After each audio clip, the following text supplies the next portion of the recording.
This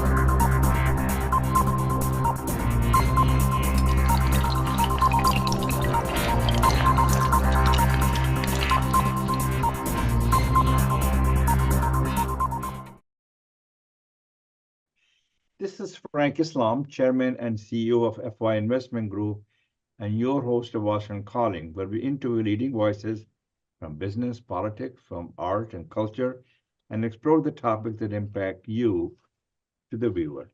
Today, we are fortunate to have a guest, and her name is Salima Hashmi. And she is the daughter of renowned poet Faiz Ahmad Faiz, which is a wonderful story, and a professor of art for 30 years at the National College of Arts in Lahore, Pakistan. She is currently the Dean of the School of Visual Arts at Beacon House National University in Lahore. She works to bring about Indo-Pakistani reconciliation by developing artistic projects that go beyond the two countries' borders. She is a human rights activist and a painter. So welcome to our show, Salima, and thank you for coming to our show. And so welcome to our show. Looking forward to seeing you. Thank you so much for inviting me. Yeah, you're most welcome. Well, you are a daughter of a renowned poet. As a result of that, we have a lot of admiration and respect for you. As I understand, you're an artist, author, feminist, civil rights activist, and a champion of South Asian peace and harmony. You have indeed a very impressive profile. You seem to wear many hats. So I'm wondering, how do you juggle many things and be effective? Well, I think being a woman helps, because I think women from the very early time of their lives learn to juggle many, many things. We very often don't give them credit for it. But the fact remains, if you go into any of our rural areas and you see what women have to do, I mean, child rearing is just one very small part of it. You know, they are tending to the animals, they're looking after everything that happens in the household, and they're out in the fields at harvest time, or if it's not harvest time, they're taking the meals out to the men who are working in the field. I've even seen in recent years that very often it's the women who are tilling the land, simply because I think so many men have left the country to go and look for work abroad. And there's also now a growing desire for women to get education. And therefore, you find the droves of young women from all over the country who are coming into universities and excelling. And that is something that I at least take great pride in, but I'm also highly inspired because, you know, I'm a very ancient lady. And I have You're not an ancient lady, you're a wonderful lady. And I've seen the sea change in women's lives in South Asia, not just in Pakistan. It's happening all over because I do travel to other parts of South Asia. I've seen how the numbers have changed. I've seen how women have struggled and, you know, taken up positions which they were not considered for earlier. They've entered the workforce for a very large number of reasons. So for me, to wear many hats is just something that becomes part of your life. You don't plan it that way, but because you're engaged with everything that's going on, you become a human rights activist, you become a women's rights activist, you become a child rights activist. All the time you are being creative. For me, my teaching has been the anchor. I've taught at the National College of Art for 30 years, and after I retired, a new university started. So they asked me to start all over again, which I did. But in fact, I stepped down from being a dean. I'm now Professor Emerita there. But that doesn't mean you stop mentoring artists. And I mentor artists, not just Pakistani artists, but artists who come from other parts of South Asia to study in Pakistan. So it's a holistic life. I have been holistic life. That's an a very actor. So you have undertaken the task of recording the life and work of female artists in Pakistan in a book. You wrote a book. What made you do that? Well, how political and social events, they alter your life. And I think artists, perhaps more than anybody. And when I say artists, I mean people in the creative field. I mean poets. I mean musicians. I mean filmmakers. I mean theater people. They're much more sensitive and they act like the radar in a society.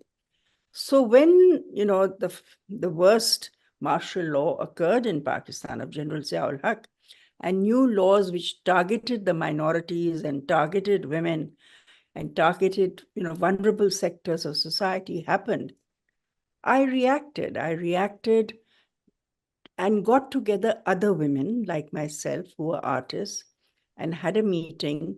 And we wrote out something called the Manifesto for Women Artists of Pakistan. And it was a secret document because at that time we couldn't make it public. But basically, we said that, our work and our artistic endeavor must be to bring our people greater awareness, enter their struggle. It must reflect women. And that's what made me think, okay, I looked around and I saw, well, my male friends were making compromises, but my women friends were not. And I thought, okay, this is an interesting story here. Let's think about writing something on the women artists of Pakistan. So I set about, I interviewed a large number of artists of various generations, starting from those who were my teachers. And because they were the first generation, I was lucky enough to have interviews with them, and most of them have now passed away. So it's an important document. And then there were my peers, and then there were the younger generation, and then the absolutely new generation who are now quite internationally well known. So it was a saga which covered 50 years of our story. And it's called Unveiling the Visible, Lives and Works of Women, Pakistani women artists. Very well said. Would you be able to shine a bright light on India-Pakistan reconciliation, especially through art? You engage in this because you were born in India or because of the other reason? And you're also against a nuclear weapon, and especially nuclear weapon that's produced in India and Pakistan, is because you believe that we should be fighting against hunger and disease, not nuclear weapons. Am I correct to assume that? Absolutely. And that is precisely what has made me an anti-nuclear weapon activist. But before that, before the two countries were, I would say, idiotic enough to test their weaponry, long before that, I think I inherited this desire to see peace in the subcontinent, because my father was very much a proponent of peace in South Asia. He was a Where was your proponent. father born in India? Where is your father born in India? No, my father was born in what is now Pakistan. He was born in Sialkot.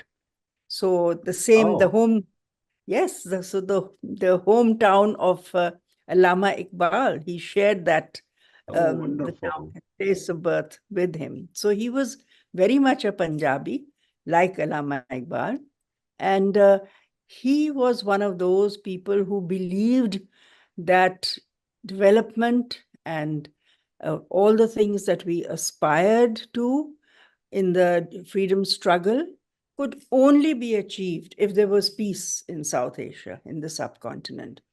And so he was somebody whose poetry never dwelt on sort of empty nationalist slogans. There was love of the land, but it was not based on hatred of the other. And this is something that I inherited. I remember as a little girl, I was 4 years old when there was partition, and my mother was bringing us back from Kashmir into Lahore, and there was a lot of killing in a place called Murray, and my mother and other women got together, and they took out a peace demonstration. And as a little girl, I was put in the front on a donkey. In This these is, hill this is how you stations.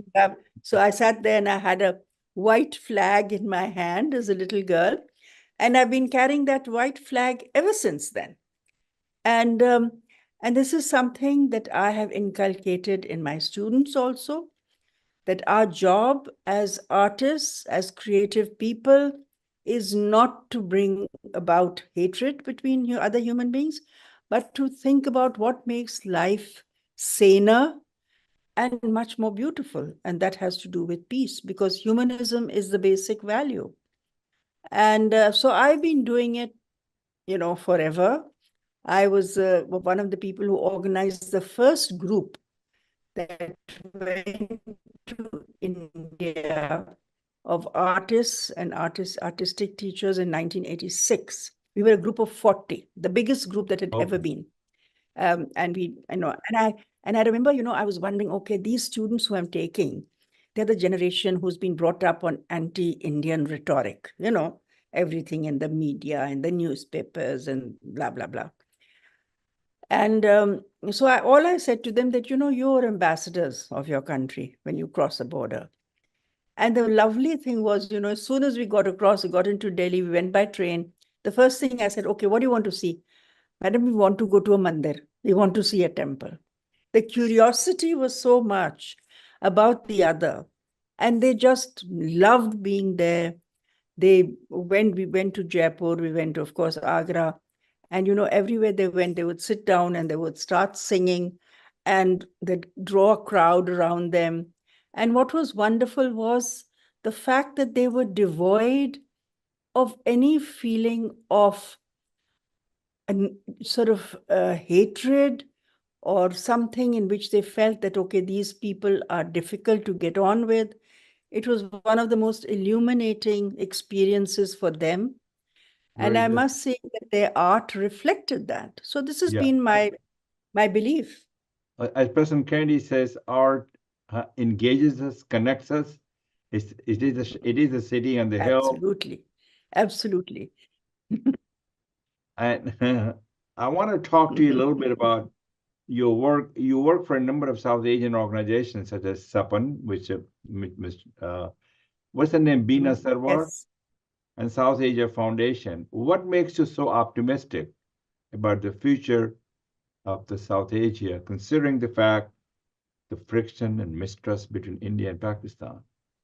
And by the way, I love your thoughts on the going to the temple, being inclusive, and we can help shape a better future for America and for the world if we are in this together.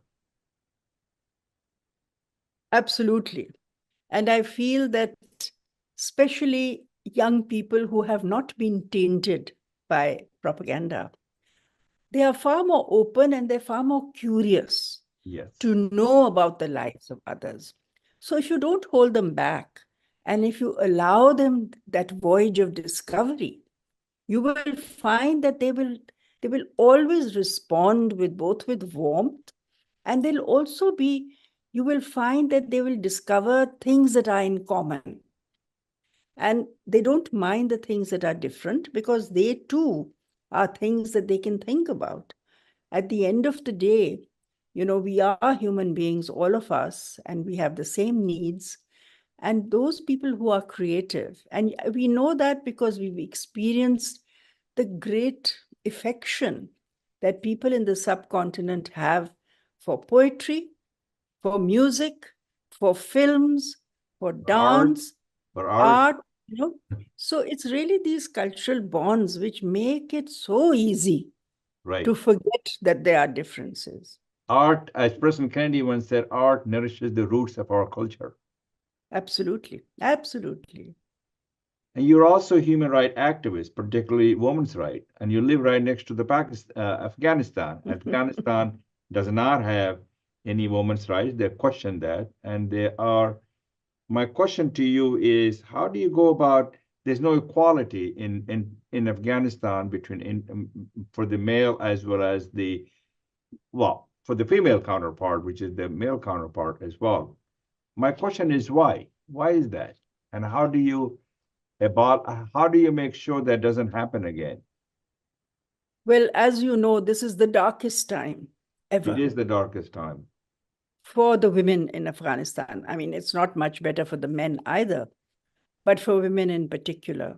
And I feel deeply, deeply disturbed by it, because over the last 20 years or so, it has been my good fortune to have students, women and men, from Afghanistan coming to study art in Lahore at Beacon House National University. Not just from Afghanistan, but actually across South Asia. Right. So we've had students from Bhutan, Nepal, Bangladesh, Sri Lanka, and believe it or not, even from India. That's a And we have wonderful. I'm managed so glad. it. Yeah. What part of It's India? because there was a What very part? visionary, yeah, it's a very visionary person called Madanjeet Singh, who Yeah. was a UNESCO ambassador. Okay, I And do know. he left this endowment. He believed in peace in South Asia. He believed in SARC. And so he set up this foundation and made it possible for students from all of the SARC countries to go. So you have a program of water management in Sri Lanka. You have one of law in Bangladesh. You have journalism in India. And the students go, except it's so difficult to get visas. We know all that. But somehow I've managed. So I've had these wonderful Afghan girls who in these 20 years have matured into artists who become internationally well known. One of them, Kubra Khademi, who had to run from Afghanistan. She had to be evacuated with the help of the French embassy. The UNESCO did that.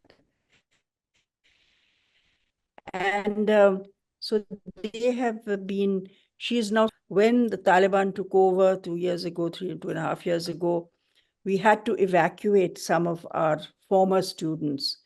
We had networks of artists in these 20 years. These young people who studied in Lahore, they've built their own networks everywhere. And they helped them evacuate from Afghanistan.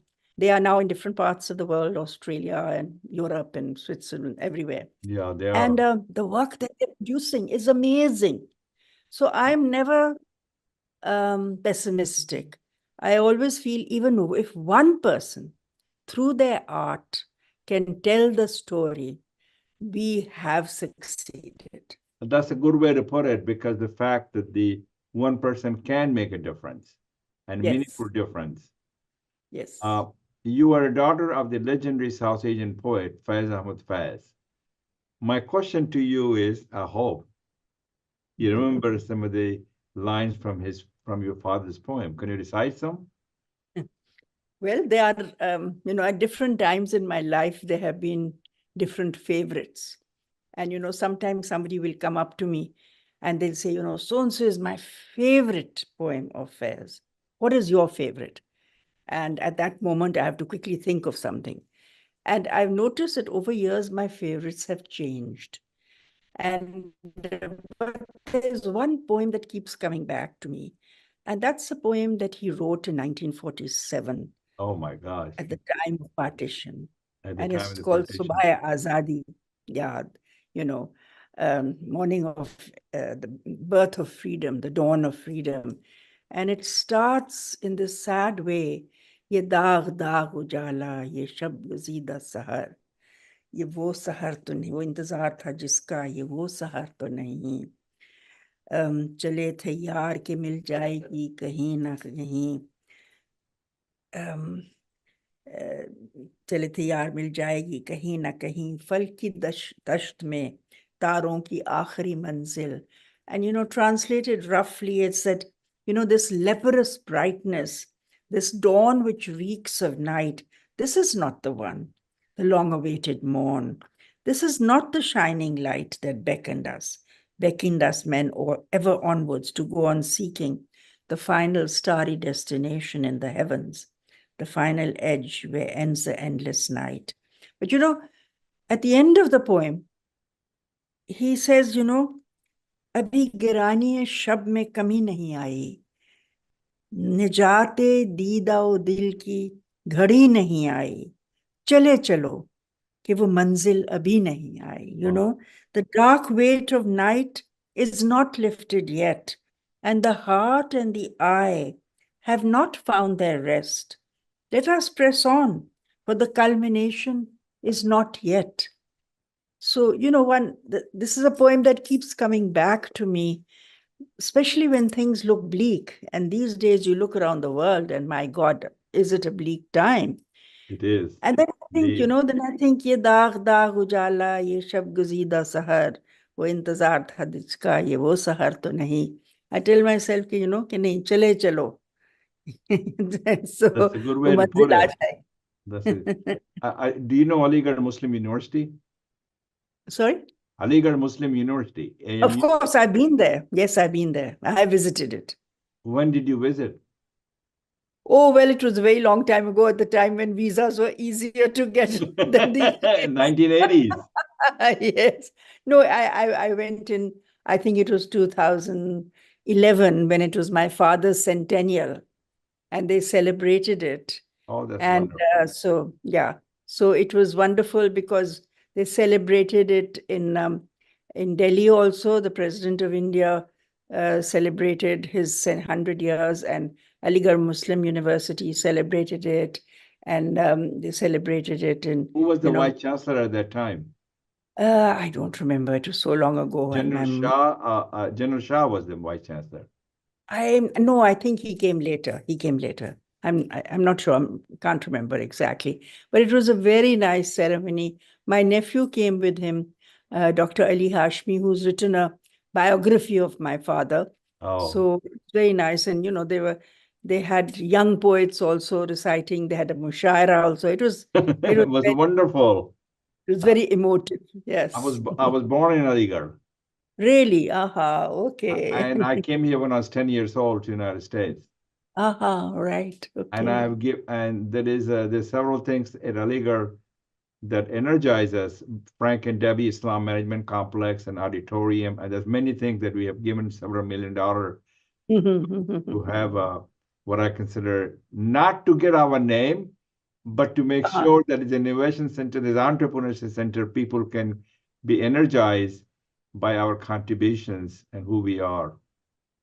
Absolutely. And it is only through, I feel, through the passion that we put into education, And commitment. that actually, and the commitment that you put there, that we can hope to build a better human being. What's wonderful. And thank you for watching the show. This is Frank Islam wishing you a great week. And thank you, Salma and Thank you.